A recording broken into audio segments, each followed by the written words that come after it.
Com certeza. Pô, supondo aqui, fazer um exercício mental. Você ganhou ano que vem, caso você venha se candidatar como presidente mesmo, você ganhou. Qual que seria o seu plano de guerra aí? Porque vai ser uma guerra, se você quiser mudar o sistema de verdade, porque o sistema não vai querer mudar. E foi isso que iludiu muita gente no voto com o Bolsonaro. Claro. Porque ele disse que ia bater de frente. Ele ia pra guerra, caralho, mas aí colocou o Aras, tá ligado? Não foi pra guerra, tá ligado? Não, pelo contrário, se vendeu pro Centrão. Sim, ele falou pro cavalo de Troia, falou, vem cá, entra aí, entra todos os cavalos que derem. Então veja, essa é a pergunta. Então o que eu estou tentando fazer com vocês hoje aqui à noite? A gente podia estar conversando de coisas mais agradáveis, não é? Pra mim é super agradável. Não, eu estou falando, mas eu estou tentando dizer, olha, aqui tem que dizer de onde vem o dinheiro, quanto custa, estou cutucando que a herança não paga e tal, por quê? Eu tô baixando a bola do cidadão que está prestando atenção em mim, que é a primeira providência da guerra contra o sistema é você não mentir.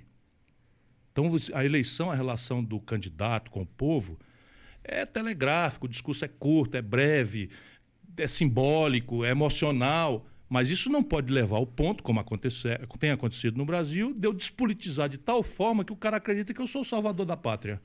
Sabe qual é o resultado? Eu sou um mentiroso e no dia seguinte ele vai tirar o apoio de mim no primeiro dia. O sistema vem para comer meu fígado e as pessoas que me deram poder vão estar se sentindo traídas porque eu menti. Tá aí o Bolsonaro. Exatamente. Só não caiu ainda porque comprou o Centrão e está garantindo a custa de bilhões de reais, saiu hoje na Folha, 20 bilhões de reais de orçamento paralelo, clandestino, que é simplesmente 2/3 de tudo que está sendo gasto no Brasil. Estão sendo distribuídos pelos deputados desse tipo de coisa, roubando um terço, a metade. Tratoraço, quer comprar trator por aí afora, quando a grande questão é socorro emergencial, vacina, sabe? Crédito para microempresas sobreviver à pandemia. 20 bilhões estão sendo gastos comprando trator superfaturado para distribuir para prefeito no interior e tal. Tipo um mensalão onde Exatamente o Bolsonaro a mesma coisa. não tem como se fuder, porque o ônus de se fuder foi em quem fraudou a licitação de trator. Pronto. Mas o Bolsonaro sabia que esse tanto de verba seria usado para isso. Tá sabendo porque ele era desse baixo clero. É tudo coleguinha dele. Pode crer. Tudo coleguinha dele, 28 anos. Eu fui contemporâneo dele. Então veja, primeira providência para enfrentar o sistema. Moderar a promessa e apostar na inteligência do povo. Repartir o tamanho da dificuldade e anunciar o que vai fazer. Essa é a segunda etapa. O que eu vou fazer? Toda tragédia tem um lado bom. Isso é da sabedoria popular. Em toda tragédia, em toda coisa ruim, tem um lado bom. Qual é a tragédia brasileira? A quebradeira geral atingiu o coração do Pacto Federativo. Opa, que diabo é isso? É assim. Opa, gostei dessa, vai lá. União Federal, estados e municípios. Então, por exemplo, na saúde, o município faz a atenção básica, o estado faz a atenção hospitalar, e a União faz o financiamento, o regramento, etc., a imunização, blá, blá, blá. Então, esse Pacto Federativo brasileiro está um caos. Tem 23 estados brasileiros dos 27 quebrados. Quebrado significa aí a saúde que não está funcionando, a educação que não está... Está aqui em São Paulo, greve de 120 dias de professor, o Ceará paga um salário maior do que o professor de São Paulo. O que não quer dizer que é o salário que os professores merecem. Por favor, não me entendam mal, mas nós pagamos, sendo o estado mais pobre, mais do que São Paulo. São Paulo faz 8 anos que não dá reajuste aos policiais militares. E por isso está aqui com a água no pescoço para quebrar. O Rio já quebrou, Minas Gerais já quebrou, Rio Grande do Sul já quebrou, Rio Grande do Norte já quebrou e por aí 23 estados. Então esse é o tamanho da tragédia. Aqui está a semente da virada. Qual é? Eu, em vez de negociar com os deputados em Brasília, trancado em gabinete sem o povo assistir, eu, entre a eleição e a posse, descanso 2 dias, né? E vou trocar um redesenho do Pacto Federativo, vou restaurar, na prática, concretamente, vou restaurar a condição dos municípios e dos estados poderem investir e qualificar, que estão estrangulados por conta de uma coisa que eles não sabiam como manejar, dívida. Aí eu já calculei, de novo, vamos lá, chato pra cacete, mas você está me perguntando como. Porra, não tem nada de chato nisso, cara. detalhe. E eu vou insultar os candidatos que vão dizer, não vai nenhum passar na lambança. E eu vou, e aí, como é que vai fazer? Aqui eu vou propor isso aqui, ó, vou aumentar o tributo sobre heranças para 29%. A alíquota do imposto de renda para os grandes vai ser 35%. Eu vou arrecadar 70 bilhões cortando 20% das renúncias fiscais que vocês entregaram aí de gente que não devolve nada para o Estado, nem para a população, nem nada, e 300, você acertou, 10 Bolsa Família. Eu vou cortar 30%, ou 25%, ou 20%, vamos lá. Por que não cortar tudo disso? Tirar? Porque muitas vezes é um incentivo para gerar um emprego. Quando tem correspondência, por exemplo. Eu sei muito disso porque o Ceará tem, por exemplo, é sede da Grendene. A Grendene é uma empresa de calçados que transformou o Ceará no principal exportador de calçados do Brasil. O Ceará não é sede da matéria-prima, que os calçados da Grendene, por regra, são petroquímica. O Ceará não tem uma gota. E não é sede do mercado consumidor. Então é produzido lá, mas vendido fora. E a matéria-prima vem de fora. Como é que ele vai lá para o Sobral, minha cidade?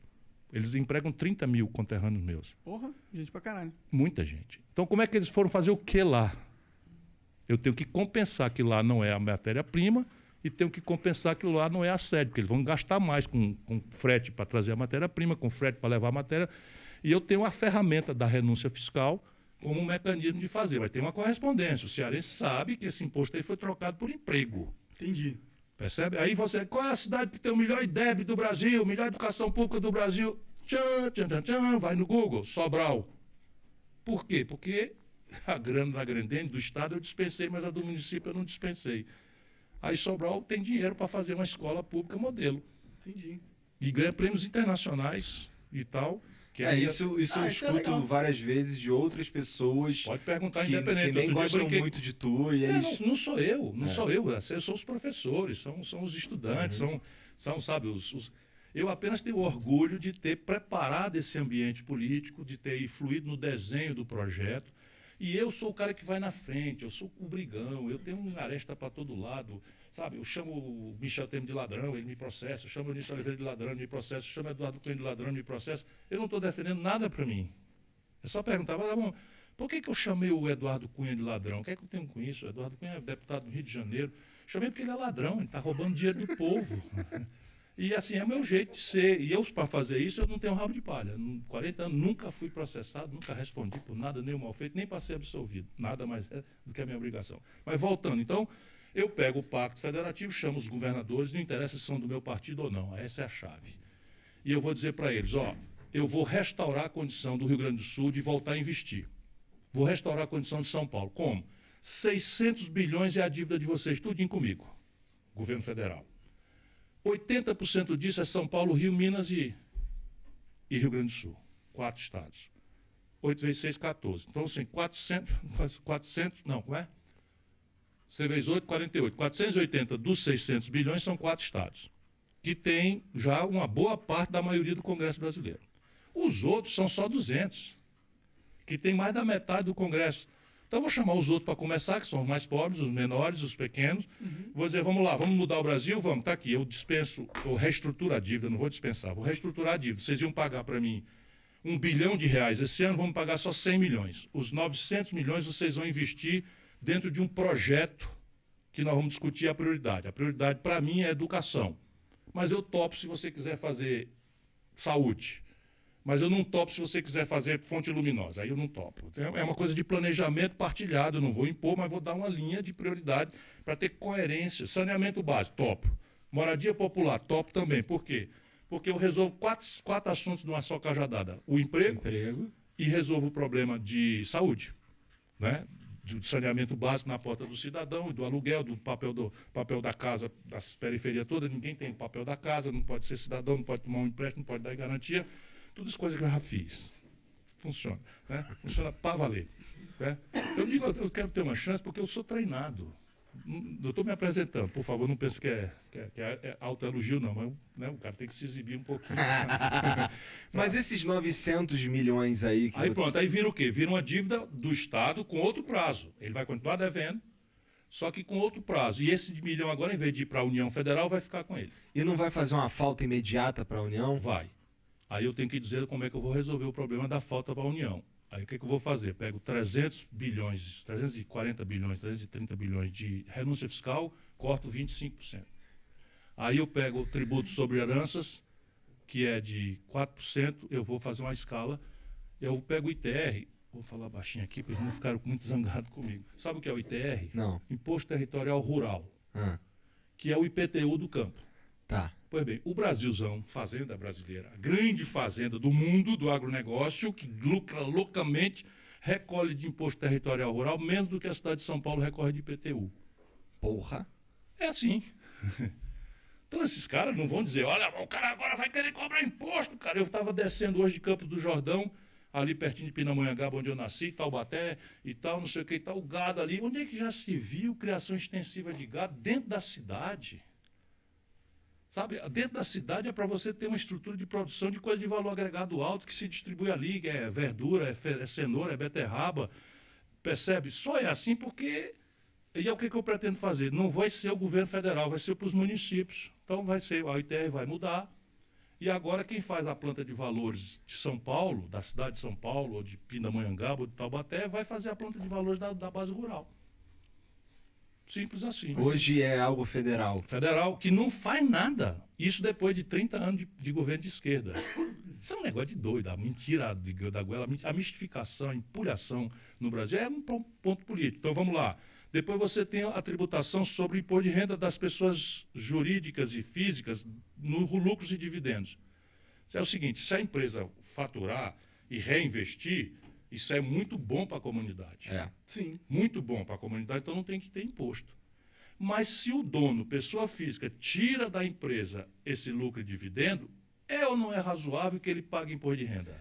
É razoável e o mundo outros países... inteiro. Não, o mundo inteiro, para não dizer o mundo inteiro, só o Brasil e a Estônia não cobram. A Estônia é um pequeno país do leste da Europa. E de tanto eu falar aqui, está repercutindo lá. E o debate abriu no Congresso da Estônia para resolver. Sério? Sério. Só que eu já cobrei esse imposto aqui, Monark. Eu já cobrei. Eu era ministro da Fazenda do Itamar, eu cobrei. Aí, de repente, a dita esquerda de Goela revogou e nunca mais. E eu outro dia estava num coisa com o presidente de um grande banco, fica quase devassada a privacidade do cara, porque eu só sou Eu estava conversando sério, olha, desculpa, eu não sou inimigo de ninguém, pelo contrário, vai ver o que eu fiz de estimular a empresa no Ceará. Eu chamo o Ceará porque é um lugar onde as pessoas podem conferir, esse cara é tão bom assim, é um mentiroso, é mais um picareta, é mais um demagogo. Eu acho que todo mundo devia ser desconfiado da população, do político. E procurar. Hoje tem o Google, cara. Hoje é bem mais fácil. Na minha época não tinha Google, você imagina. Então, hoje tem o Google. O cara disse que a escola do Ceará agora tem cota para rico. Sabia? Cota para rico? Cota para rico. Como é que é? Uma cota ao contrário? É, uma cota ao contrário. Por quê? Porque nós começamos a escola de tempo integral, profissionalizante, com aquele estágio remunerado, profissões altissimamente modernas e tal. E como a gente não podia fazer para todo mundo ao mesmo tempo, começamos a dar uma prioridade, que é a nossa lógica. É o seguinte, só pode entrar nessa escola, que é um prédio espetacular, e tem tela de cristal líquido em algumas, e tem laboratório de ponta, e tem tudo. Uma escola, se procurar a melhor escola de São Paulo, compara. Vai no Google, quem estiver desconfiando. Né? No sertão do Ceará, estamos nos lugares mais pobres, nós metemos lá, e com a condição, só pode entrar nela quem vem da escola pública, que era uma forma de dar prioridade ao pobre. Ah, legal. Aí o Ministério Público foi dizer, isso está errado, é inconstitucional. A escola pública tem que ser de acesso a todos. Aí nós ficamos ali e tal, tá bom. Mas vamos dar prioridade para os pobres? Vamos. Então vamos fazer um termo de ajuste de conduta, que é um TAC, feito com o Ministério Público, que deu uma cota para rico. Quanto que é a cota de rico? 20%. Entendi. Ah, legal. Porra, eu acho isso incrível, porque se a gente for falar do ensino superior no Brasil... Um desastre, dá vontade de chorar. A maioria dos caras que estudam nas melhores universidades públicas são os ricos, né? E a maioria dos que estão inadimplentes com fiéis são os pobres. É uma contradição terrível. Depois de 6 governos ditos de esquerda no Brasil. Não é que esquerda seja ruim, não. Eu sou uma pessoa de formação de centro-esquerda. O que eu estou dizendo é que aquilo que se apresenta de esquerda no Brasil é mentira. O lulopetismo não tem nada na prática de esquerda. Então, vamos pegar assim, saúde. Qual é a grande questão popular na saúde? É a atenção básica, onde resolve 80% dos problemas. A prevenção. Então, diabetes, hipertensão. Se você fizer a prevenção no posto de saúde, agora chama unidade básica de saúde, né, você não vai ter o pé diabético lá na frente. Eu também fui secretário de saúde. Para treinar, né? Então, treinar mesmo. Tal. Então, repare. Então, na atenção básica, como é que está funcionando? Primeiro, falta médico. Grande problema. Por quê? Porque a formação médica no Brasil foi terceirizada. E ao invés de eu formar médicos da forma que eu preciso para a população, eu formo médicos assim como as organizações da medicina acham que deve fazer, que elas monopolizam de forma privada as residências. Então eu não tenho mais médico clínico geral, eu não tenho mais sanitarista, médico de saúde pública, de família, não tenho.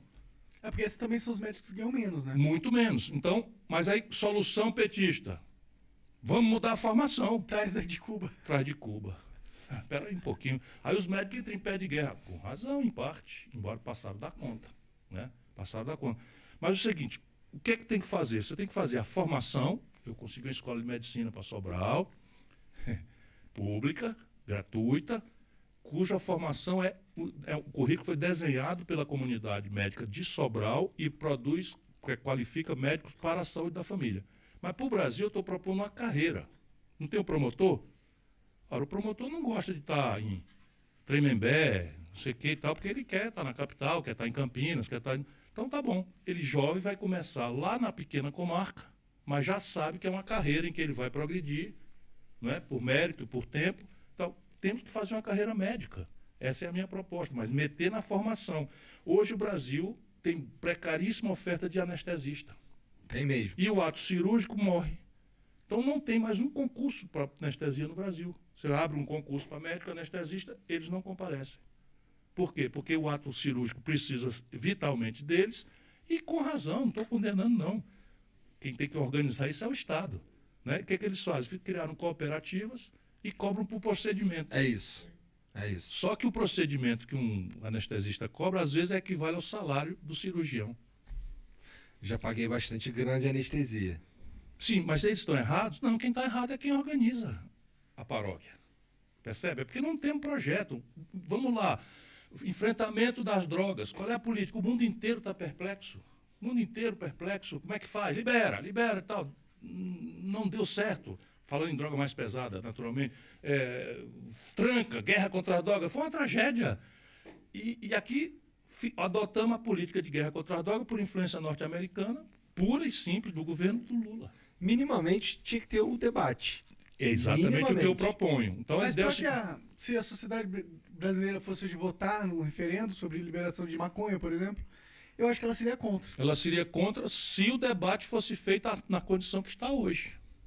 Por quê? Porque eu colido a elite política brasileira, como é muito alienada da vida do povo, ela colide com a religiosidade, ela colide com a moral popular e o papel, especialmente do pensamento progressista, mas também dos intelectuais, dos artistas. Isso eu tenho feito um apelo. Né? Como é que pode os intelectuais de um país como o nosso, os artistas, sabe, que são sinais de vanguarda na sociedade, serem conservadores, terem uma proposta passadista, altamente conivente com ladroeira, com fisiologia, com clientelismo? Isso deforma a nação. Então o que você tem que fazer? É o seguinte: não, o presidente da República não é o chefe, não é o dono do pedaço. Ele tem responsabilidade com todos os grupos. Ele tem que iluminar o debate. Ele tem que saber todos os elementos que têm legitimidade para participar do assunto, os médicos, as lideranças religiosas, sei lá, quem venha, discuta, e vamos discutir o assunto, porque não é um problema. Qual é o problema? Os problemas são dois. Antes da gente achar a solução, eu quero estressar essa discussão, que é o que eu vou fazer, porque eu estou com dois problemas que eu não aceito ficar parado. A matança de jovens pobres negros nas favelas. Uma mulher grávida, morreram 600 mulheres no Rio, 15 grávidas. Isso Rio de Janeiro. Que é isso? Nós vamos fazer de conta que não está acontecendo. Sabe quantas pessoas foram assassinadas no Brasil? 57 mil em 12 meses. Morreu mais gente no Brasil assassinada do que na guerra civil da Síria. Então esse assunto vai ter que vir para a minha mesa. Não vai ficar só por tabu, por moralismo, seja o que diabo for. Vem para a minha mesa. Não vai ter mais isso aqui. Essa solução não presta. A segunda razão é a população carcerária, Monark. Quando essa brincadeira começou com Lula, nós tínhamos 300 mil pessoas presas. Hoje nós temos 800 mil pessoas presas e 250 mil mandados de prisão para serem executados. E viraram universidade do crime. E no mesmo período, facções criminosas e milícias começaram a surgir no Brasil ante nenhuma atitude. Nenhuma. Agora está o Bolsonaro distraindo o povo com um serial killer, a brasileira, né, que está embrenhado no mato e tal, e tem um picareta lá do Ceará que resolveu fazer um filme na televisão, porque o Bolsonaro cria essas distopias no Brasil. Estou saindo para Goiás. Como é que a gente chama um bastardo naquilo com A cara dela. Pois bem, é porque eu não engulo essas coisas. E eu vi um filme, veja aí você que está nos acompanhando, um filme de uma deputada de Goiás que pegou um helicóptero e um fuzil que vai caçar o cara também. Ah, a gente tá com vários super-heróis aí agora, né? Mas onde é que nós vamos parar? Ah, virou um circo, né? Eu acho que na verdade sempre foi um circo, né? A gente aqui acredita que a política é um teatro meio macabro, assim. Tem parte disso, mas não pode mais ser, Pablo, porque passou do limite. Passou, né? Mas e aí? A gente tava naquele negócio do, tipo, chegou lá a guerra. Pronto, aí estava fazendo as propostas. Federativo. Então, mas eu troco o Pacto Federativo, eu vou construir uma mediação de atacado para substituir esse varejo corrupto. Uhum. Em que você se acerta com o bandido, para o bandido não. De forma bandida, para o bandido não perseguir tua bandidagem. Isso é um negócio que não deu certo. Sim. Por quê? Eu tenho muita experiência. Deu certo, eles estavam todos com a Dilma. A Dilma caiu. Deu certo, eles estavam todos com o Collor.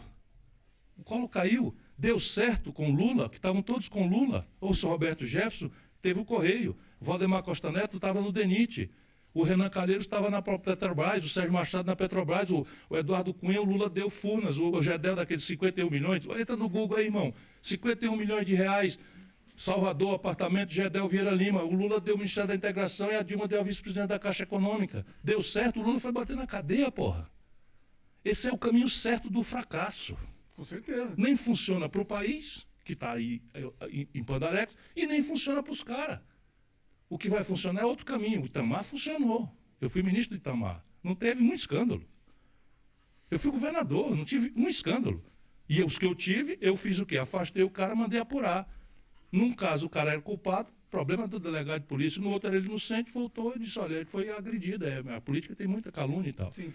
Então, veja, consertar o Pacto Federativo em troca de uma refundação do Pacto Constitucional Brasileiro, da reforma do país. São 3 assuntos. O financiamento, que é a questão fiscal, a reforma política, né, e a questão da Previdência. E a questão da liberdade dos estados decidirem as próprias leis? Por exemplo, como a gente tem nos Estados Unidos, que os estados são mais autônomos para decidir sobre coisas referentes à saúde, política de drogas, armas... Isto é uma coisa que deveria ser moderna no Brasil. A questão, entretanto, é histórica.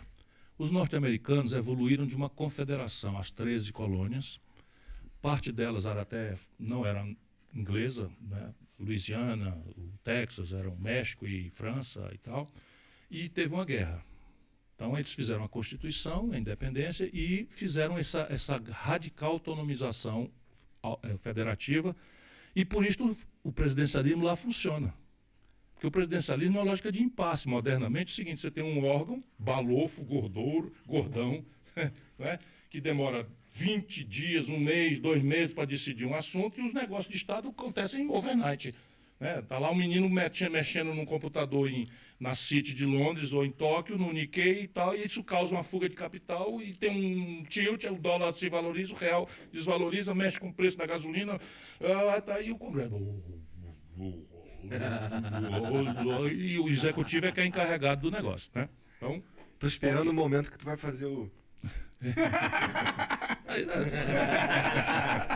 É muito engraçado, eu estava muito aborrecido com aquilo. Era o Michel Temer fazendo mimimi com a Dilma. Agora até eu ri.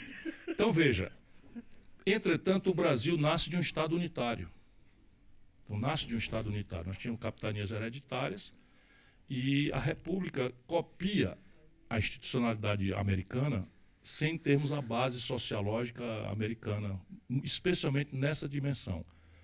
E aí nós temos um Estado extremamente centralizado, que a Constituição de 88 tentou descentralizar, menos na direção radical que você defende, que lá tem o seguinte, direito penal é estadual, então pena de morte aqui, não tem acolá, aborto aqui tem, acolá não tem, droga é lista aqui, não é ali, e tal, tem turismo de bebida. Sim. Eu morei em Boston, fui visita escola em Harvard e a gente saía para New Hampshire para comprar bebida que é na fronteira ali, porque não cobra imposto como Massachusetts cobra, então era bem mais barato a gente comprar uma garrafa de vodka. Você não acha isso bacana? Eu acho bacana. Parece que tem tipo